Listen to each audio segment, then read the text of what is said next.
Welcome back to another episode of the Bryan podcast. On today's show, Aussie aviation news, KLM sneakers, Lufthansa pilots score high on Ryan's KPI, Heathrow strike called off, Finnair has some GPS spoofing issues, China Southern gets in a big order for some Comacs, Chinese astronauts return to Earth, SpaceX launches 2 more satellites, Embraer considers a new narrow-body aircraft, plenty of recruitment news, and Ryan and I head off to the news studio to discuss listener comments from last week. A lot of news. Hi, pal. Hey, guys. What's happening, man? Yeah, it's been quite an eventful week, news-wise. Productive week as well. Has been, yeah. Yeah, a hell of a lot of news. Suppose we can dive straight in with some news from Australia. That's always my favourite. Your favourite neck of the woods there. Favourite neck of the woods. It's been happening in Australia. Or Bonza is no longer by the looks of it. So low-cost carrier there abruptly cancelled flights and entered voluntary administration. We know how those things go. Leaving passengers stranded. The airline's external administrators have been appointed and a hotline has been set up for affected travellers, I should say. Virgin Australia is offering assistance to stranded passengers with complimentary seats on their own flights. So we've seen this lot in South Africa, but it actually happens in other parts of the world as well. It does too, eh? In the first world countries. But I actually wanted to That's look being this. kind. Put me in the fine print. But I meant to look this up. Bonza didn't start up all that long ago. Hey? A relatively new airline. Yeah, I think so. Their name sticks out, so it has been mentioned a few times. But Bonza. It's a very surfer type name. Yeah. But I suppose it's good for... It's quite a cool name, actually. It is. It's good luck for now the likes of the newer startups like Nexus and Air North. They can get a bit bigger now and capitalise on the space left in the market. No, you got it wrong, bro. Those 2 airlines, they speak Afrikaans. So that language was totally wrong. A lot of Saffers in that part of the world, so shout out there. Staying in Oz, Qantas had an app glitch that led to a data privacy breach with passengers seeing other personal details. Qantas fixed the issue and reassured it wasn't a cybersecurity incident. Customers were advised to log out and log back in to resolve any lingering problems. Data is an important thing to keep to yourself these days. And any form of data breach. I've heard a few stories of late, and I'm sure everyone has been affected by this type of stuff in one way or another, but the scams are just getting out of control. Oh, it's ridiculous, man. It's getting really, really bad. I mean, phone calls, people pretending to be your bank, and you just kind of, why is this like phoning me? And it's happening all the time. If you go across, I'm not sure if you do this, but every few months, I go across to my spam folder just to check if anything I should have got is stuck there.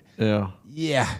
I was about to say, there's so much of it going on that you eventually sort of become like immune to like what's relevant and what's bullshit. And you start actually, the threat is real that you can miss important stuff. And it's not good to be blasé about it, put it that way. I just said to, everyone, don't talk. I mean, with me, I've been doing this for a long time. I don't answer calls from people I don't know anymore.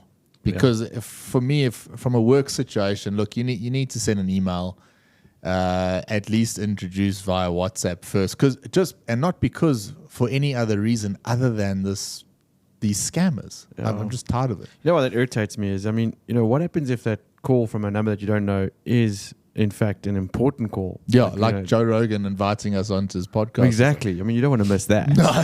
Hey, Joe, we're waiting. It could be in my spam folder. You never know. Better undo that one very quickly. Yeah. I'm sure Joe's waiting for us. Man. Carrying on. I like this one. KLM now allows cabin crew and pilots to wear sneakers to improve overall well-being. Staff can wear their own sneakers or buy special KLM branded shoes. This change follows a successful pilot program and reflects a trend of airlines relaxing uniform standards. So I like my sneakers. I was going to say, I'm a big fan of wearing comfortable shoes. The suit shoes and those shitty shoes that I used to wear when I used to fly, I couldn't stand those things. Yeah. So I kind of like this. I just wonder, is that the first step to like relaxing the whole uniform situation? Because a pilot's uniform is synonymous with the job. I mean, I know some guys that 100% got into flying because of the uniform. So it will take away from the odd, I like the idea of sneakers as well. I mean, I think it's just a change in times, but it does look kind of cool. And it's practical. Exactly. You got to be comfortable. But we've had this conversation before on the podcast about the whole uniform thing, especially when was it one of the South American airlines were relaxing it, that the guys were allowed to, show their tattoos and have long hair. We've also spoken about airlines going the woke route, and men can wear skirts and stuff like that. So I'm glad this is like a practical conversation to have, as opposed to let's show how. I mean, let's face it. Some sneakers out there actually do look kind of smart. Yeah, they do. I mean, you can wear sneakers with a suit these days. It looks flipping cool. Yeah. I like the practicality of it. I think that's kind of cool. I think it's with the times, and I expect that we'll probably see a few more airlines follow suit on that one. Imagine wearing like an airline branded pair of sneakers. Yeah, that's cool, man. Those are KIF KLMs, bro. Yeah. That's lekker. Lufthansa, bro. Their pilots scored high, or was it low, on your KPI, your CUC pilot index the other day? Yes, it's a high score, I would say. Yeah, high score. Yeah, it has to be a high score. Yeah. It scored high. So Boeing 747-8 made a hard landing in LA, becoming a viral sensation. I'm sure you saw it on the interwebs. The aircraft landed roughly, creating white smoke from the landing gear friction, but safely aborted the landing and later completed its journey to Frankfurt. After inspection, the plane was cleared to fly again and continued on its scheduled flights. It was a CUC landing. It was caught on camera, and of course it does the rounds. Yeah. There was another one before we comment on it. Japanese investigators are still working on determining the cause of a hard landing incident involving a UPS Boeing 747-400 freighter at Tokyo Airport. The aircraft sustained damage during a go-around due to a significant decrease in speed just before touchdown. Investigation is ongoing. So you can't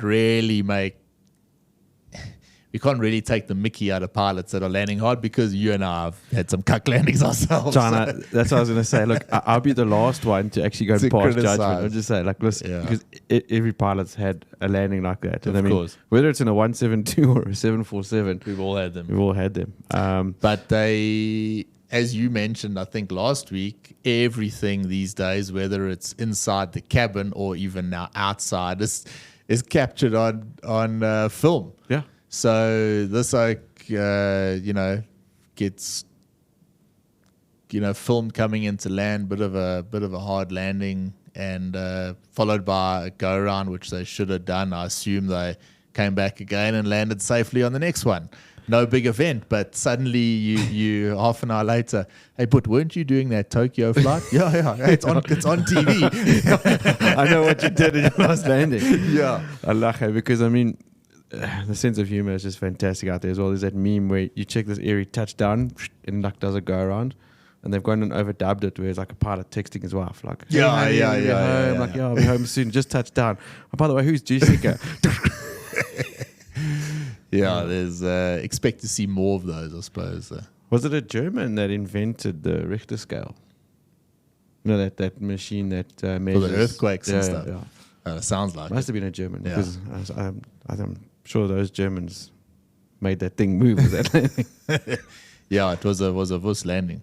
But the 747 seemed to stand up well there, despite so many recent poor articles written about Boeing. Not trying to stick up for them, but in the coming weeks we're going to have a bit of a chat and a dedicated podcast about that. But carrying on, next story, a strike by refuelers at Heathrow Airport was called off. after the employer agreed to improve pension and sick leave for new staff. The strike threatened to disrupt flights for 35 airlines over the May Day holiday gateway. The union called off the strike, securing better terms for the workers. The moral of the story: no pay, no pump. yeah, strikes work. Yeah. Yeah, they're like a strong negotiating tool. The only thing you don't like is they use the busy periods to maximize its effect, and it ends up affecting the families traveling on holidays and stuff like that. All the business passengers, well, that doesn't matter. They can go another time. But, nothing worse is a family rocking up at the airport and your bloody flight's cancelled. Yeah, you can understand if it's like due to weather or some sort of a natural disaster or whatever. But when it's caused by things like that, then it just pisses you off. Not too cool. Right. Finnair stopped flights the other day as a Tartu due to GPS issues affecting airport approaches. The disruption led to flights diverting back to Helsinki for safety reasons. Finnair is working on alternative navigation solutions during the flight suspension. Obviously, a hot topic of discussion this year. We've spoken about the GPS spoofing a lot. It's now making its way into training. Everyone's going back to basics. I think Martin commented a few weeks ago, you're going to bring back NDBs. What are you going to do? Because there's a situation here where they're trying to figure out how can we do these flights without using the GPS, because the GPS is just too unreliable. Yeah. So I'm sure. Yeah. I'm not so sure it's like a quick solution. Everything is revolved around, everything of development over the last 10 years has revolved around GPS and making it more accurate. And so. Yeah. So it's going to, the whole children of the magenta thing are going to be affected, because that FMS is going to be very, very unreliable. Yeah. So don't look at your instructor like he's got a third eye when he asks you to intercept a radar next time. Yeah. Yep. True story. Yeah. Emirates moving its hub to Al Maktoum International Airport for expansion, aiming to accommodate more passengers and more flights. Dubai is investing billions to make the airport a global aviation leader, like it's not already, with plans to handle 260 million passengers annually. The move signifies Dubai's commitment to growth in the aviation sector and urban development. That airport, the plans at least, are incredibly impressive. It's like a country on its own, that airport. Crazy. Yeah, it's just going to be them. I think it's like a Emirates airport. Only, yeah. Imagine that, eh? Yeah, and they're going to have a whole whack of A350s flying out of there. Be nice to see the 350s in Emirates colours. I think the first one is just about ready to roll out. There was some images doing the rounds out there of it being with its tail painted in the Emirates colours at the factory. It's such a legit looking aeroplane. And the Emirates paint scheme is quite nice. Yeah. So it'll look pretty cool. China Southern has ordered 100 new C919s, bro. Shit. From Comac. The deal is valued at 9.9 billion, and the airline plans to fund the order partly from internal resources and expects delivery between 2024 and 2031. So Comac's coming out strong, eh? Comac is coming out strong. I think it's actually quite a good aeroplane. If you read up about it, it seems like quite a good airy.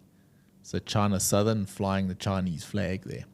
Staying in China, Chinese astronauts returned to Earth after a 6-month mission aboard their own space station. I didn't even know they had one. I was just about to say. So I don't want to act clever. Yeah, I had no idea that. I thought there was only one space station. Yeah, the international one. Yeah.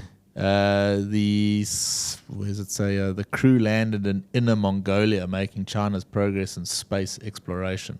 China aims to continue its space program with plans for lunar missions and offering access to its space station to foreign astronauts. So they've got like their own.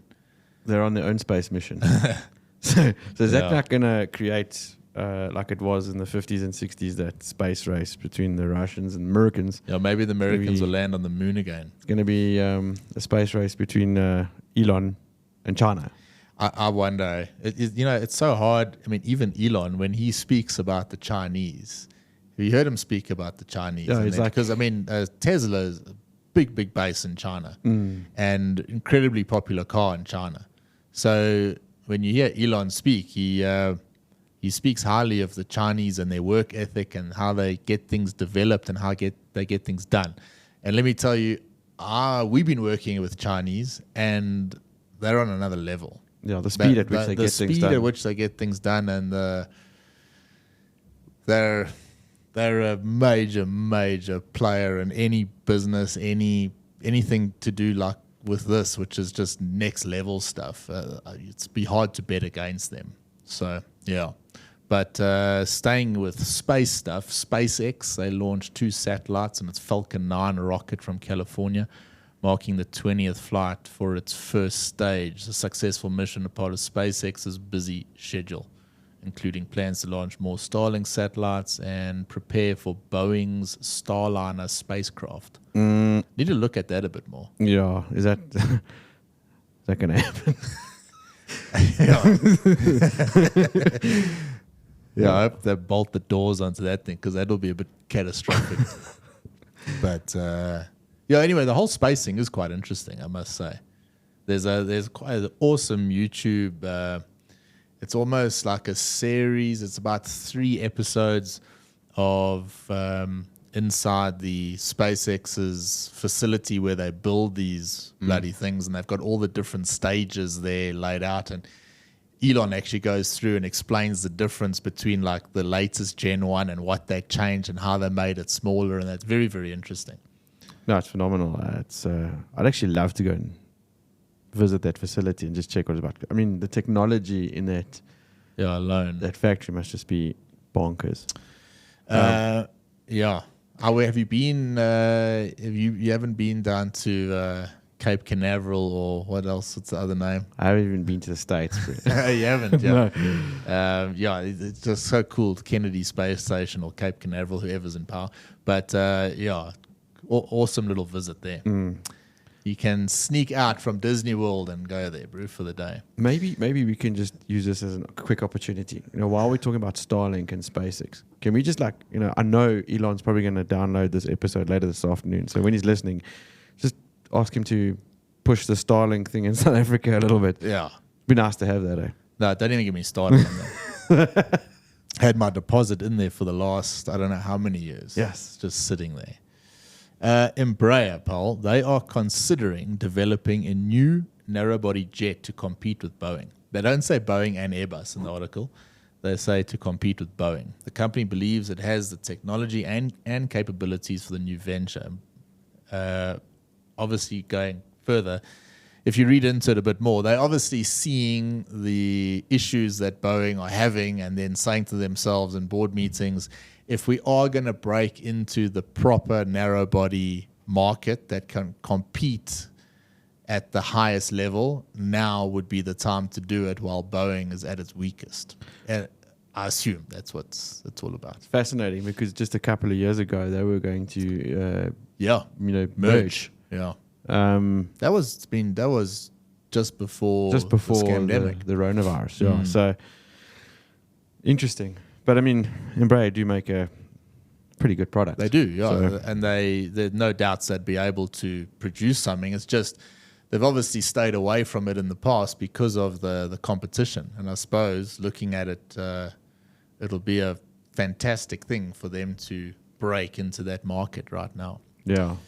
All right, the big news of the week has been recruitment. So we'll talk about it from a South African SAFA perspective here, but I suppose it affects everyone around the world. You can stand by for an Air Japan roadshow in Johannesburg coming soon. Don't have a date just yet, but the Bryan podcast will let you know as soon as we do have it. And that Air Japan gig sounds somewhat interesting. We'll discuss it a bit later on. As well, staying in Japan, Peach Aviation, they are looking for guys on the 320, permanent contract, attractive salary, annual bonuses, training is funded. no training bond apparently, commuting allowance, and employee fair travel package on Peach ANA flights. You say no training bond. That's going to make it somewhat more attractive to. Well, they have to, because they have to attract pilots, and I think a training bond does two things. One, I think it leaves a bit of a sour taste in your mouth before you even start at the company. Yeah. And two, it keep you then, if it's a 5-year bond or whatever, you then pretty much stuck there unless you want to pay out that training bond. And people don't want that these days. They want to be able to go to Japan and say, you know what, let's go to Japan and see what it's like. And I'm going to give it 2 years. And if you don't like it, well, cool. Now you've got 2,000 hours on a 320 or a 787. I'm going somewhere else. I know that's not traditionally how it's worked in aviation.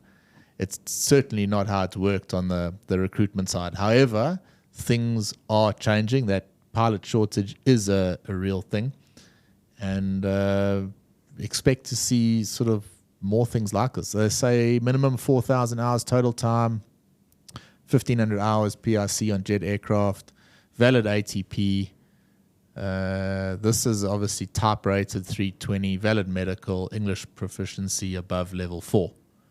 So stock standard, but yeah, another opportunity there in Japan. Ryanair, in addition to captains, they also actively recruiting both 737 rated and non-rated first officers for their UK bases. Interesting, because there are quite a few South Africans that have joined them over the past a few months. Shout out to Tarquin. If you're interested and meet the requirements stated in the job ad, please get your applications in. So those of you that have gone the EASA route, but maybe it's not even actually stand corrected. Weren't Ryanair doing non-EASA employment? Yeah, I do remember that they had... it doesn't specify that here, but Ryanair obviously seems to be a decent option. If I remember correctly, when they came out here for a roadshow last year, I think it was then that they had relaxed their rules on accepting ICAO. I think you're right. I think we did a podcast on it. We did. But subsequently, I have heard that there are some airlines or states, European countries, that accept ICAO licensed pilots, but only from certain countries. Makes sense. And South Africa's like kind of on one of those lists where we make it into some, but not into others. So, yeah, I don't know. We've got to get the facts on this one, because we don't want to get it wrong. No, we don't want to get it wrong. But it was a very interesting week last week, because we did touch on the recruitment side of things, road shows, Emirates. We obviously spoke about Cathay with their road show. Yeah. And I just want to say a special thanks to everyone that did leave comments. And I reckon what we do, Paul, you and I, let's head off into our informal studio to discuss those comments. And what we'd normally do, obviously, now is we would end the show, and this little bit at the end will be exclusively for our Patreon subscribers, which we do every week. But what I reckon, let's keep it open this week so that we can show everyone what you're actually missing if you're not a Patreon, because it's a cool discussion that we have in that studio. And let's show everyone this is what we do. And if you want that every week, you want that little extra discussion, then become a Patreon. It's a little one-click, easy to do, straightforward. So let's head off into that studio. In the new studio. I kind of like this setup, I must say. It's cool. I think it as well. I just got to remember, suck the stomach in, chest out. It's a little bit. It's a little bit more obvious. Yeah, it is. But let's jump into it. So listener comments last week. Not going to mention all the guys' names, because I know some of these guys are flying for the airlines in question, but they're interesting nonetheless. The trickle is becoming a flood. Apparently Air Japan also on their way for a roadshow. That looks like a seriously good gig.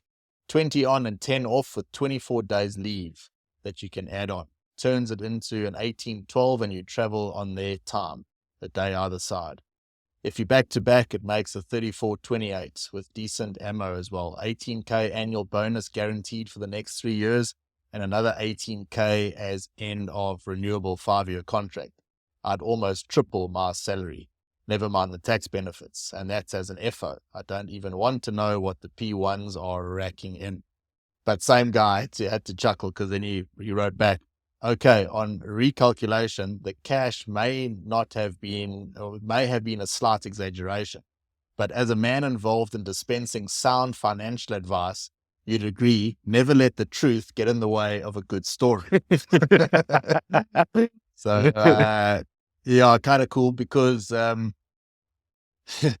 lot of these times, look, it's very easy to go full grass is greener on the other side and pack up your existing gig and off you go. The best thing you can do is chat to pilots, particularly countrymen that are there, and get the actual, and preferably people that have been there for a while, because it does sound awesome. But look, man, there's pros and cons to every gig. We all know that. I mean, you'd be stupid, to be blind to that. But yeah, it certainly does sound like an attractive package. I do know that most of my mates and ex-colleagues that are that side of the world now seem to be pretty happy with it. Can you imagine how long that application is? Oh, man, look, I know. Particularly now. Because we were on that. That was the first application that went out when we went when shit hit the fan during COVID. Ryan and I were trying to, what the hell should we do? And the one pilot job that was still advertising was Air Japan. I think we got halfway through the application and I was like, right, let's start a podcast on it. It was hectic. In the middle of lockdown, I mean, like we had fuck all else to do but fill in this application. I tell you what, that was an arduous thing. But I suppose most pilots out there now have their ducks in a row and the paperwork is ready. So it's probably like a one-click step. Whereas you and I were scrambling around for a while. Howdy, Bryan. Hope you're well. Few observations and comments. Is it worth mentioning when assessing an airline like Cathay for employment, how was their performance during COVID and treatment of the crew? Is their predicament not self-induced, and would they not simply follow the same behaviors in a future crisis? Airlines need to be held accountable for their past behavior. Seems too easy to sweep it away. Might be useful thinking about this when choosing a place to go. It's a valid point. That's the first part of the point. Very, very valid. Very, very valid. And the thing is, the hard reality is, I just suppose it will be more of the same if that had to happen again, I think. You're an expat in a foreign country. You're at risk. Look, Cathay, we mentioned the roadshow last week, and I like to try and we spoke pretty roughly of Cathay during the pandemic because of all the pictures and the videos that we saw, and our fellow, ex-colleagues and that being sort of treated really badly. You're right. You can't write that off, and you can't write it off that won't happen again. What I don't like doing, I don't like running the airlines down that are supporting, citizens from our country. There are lots of SAFers there at Cathay, but 100% a very, very valid point there. And absolutely, yes, it is worth taking that into account. And if you are thinking of going to Cathay, I would seriously consider talking to people that are there at the moment, to get the truth, the whole truth. You got to build that into your sort of risk analysis of making a move, which I know everyone does. You're going to think about applying somewhere and then overanalyze how it's going to affect your future, your family, the decisions about what do you do, what do you sell, what don't you sell. And take those elements into account, and just, I suppose, up to you as an individual to build in how much fat you're going to and taking that chance, I suppose. 100%. I mean, no good. Carrying on, Martin Lockyer says, good news on Emirates lowering their requirements. There will be many excellent candidates that have an opportunity now. what Martin's talking about there. Of course, they've lowered the requirements to get in, opening up the pool to a much bigger group of pilots. And although we've spoken about the negatives of it from our point of view, will we have enough pilots left on the African continent? It's really good for those youngsters that want to jumpstart their career, get into a big airline straight away. Interestingly enough, though, let's just tell people about the discussion we were having earlier on. We weren't necessarily having a discussion around it from a pilot perspective, but just in general. Our kids, as an example, will they leave school and decide they are going to go into a career and that's going to be their career their whole life? I very much doubt it. The younger pilots these days, do they go to an airline and have the same philosophy we did when we joined an airline to say, hey, I'm just going to build my way up through seniority? It's not going to happen. No. Pilots are going to airlines and they're flying there for a bit, then they're going somewhere else, then they're moving, then they're coming back home. So this opportunity for a young pilot to go there, to get time on the best machines in the world, flying for an organization like that, man, does it open the doors for you It does. later on. Something we did, I think, say last week as well was just to clarify, I think on the requirements for Emirates, there was a bit of a debate as to whether it was if you had time on above aircraft that were 20 tons, or we might have. But anyway, so look, I think the attraction is at 20 tons or 20 above. tons of so which is still look, doable. I mean, it's still better than what we had it back in the day. So, but yeah, like you said, doors are opening, and it's actually an exciting time for young pilots being able to penetrate that type of airline so early on. Aussie Mike, charters still fall under Part 121 for United, so the flight deck access rules remain in place. Sadly, I might not have the opportunity to have my kids on the jump seat when I'm operating. If the industry needs more pilots, maybe some concessions should be made to allow children to visit the flight deck. I think that will remain a pipe dream for some time. Good point, though. Yeah. If you want to create or bring more people into, let's face it, aviation, being a pilot, is it as sort of appealing as it once was with all the other jobs out there? I mean, I think it's sort of more widely documented now than it used to be that maybe pilots don't quite earn what everyone's thought, and it's not the most lucrative career in the world. Yeah. Unless you get into a big airline pretty early on, then it's a different story. But maybe to encourage youngsters to want to become pilots, there needs to be some sort of concession to allow them into the flight. Yeah, at least let them experience the magic of the flight deck, in flight, and seeing how everything works and looking at the view.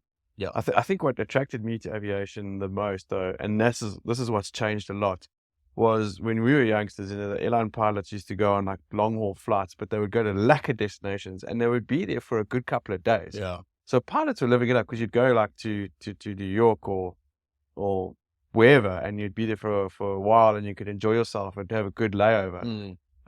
It's not necessarily the case now. It's all sort of 24 hours to 48 hours at the max. Yeah, you got to try and rest it up on your layover. So your time to Johor at your destination is a hell of a lot, man.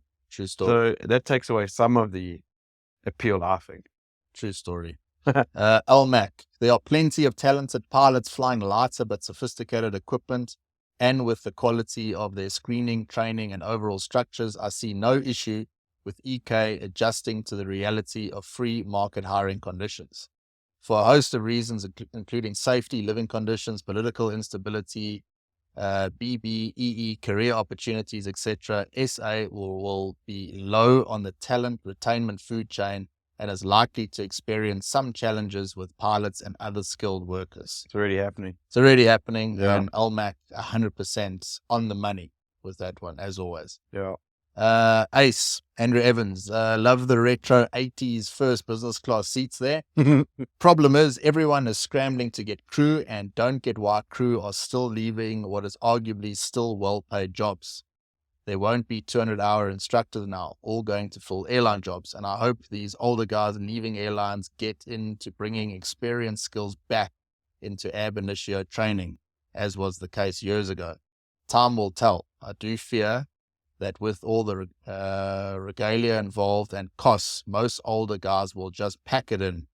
Interesting times. Yeah. So Very that's true. it. I think you said last week, no instructors. No. Instructors are already in short supply at Yeah. the flight schools. Now they're going to be in high demand, so they're off. And as Andrew now says, is the appeal to come back and give back, put back into training, put back into GA, and I suppose even some of our local airlines here, I think like an Emirates pilot coming, or someone coming into one of the smaller local operations, adds a huge amount of value. Of course. But it's a rigmarole. So will that... It is a rigmarole, and it has the potential to become very expensive. That's probably going to increase the cost of training quite a lot, because those guys with experience won't necessarily come cheap. And also, I don't know, I suppose the majority of them probably, if they do get into that, would probably do it out of a passion. Mm-hmm. It is. I mean, but yeah, time will tell. That we'll see. We'll end off on the comments from some words of wisdom from Caroline Cole. In terms of pursuits, always be doing 3 things: 1 intellectual, 1 creative, and 1 physical. And no, you're not too old. I think. Thanks, Caroline. Yeah. Caroline Sage on advice. money with that one. 100%. Yeah. I love this studio. This is cool, eh? And this is sort of the backstage vibe after the show. So if you do want this every week, become a Patreon. This is what you get. And we do this every week. This week, of course, open to show everyone what you're missing out. So please click that Patreon link. We'll see you next week. Yeah. Thanks, Mil. That was a blast.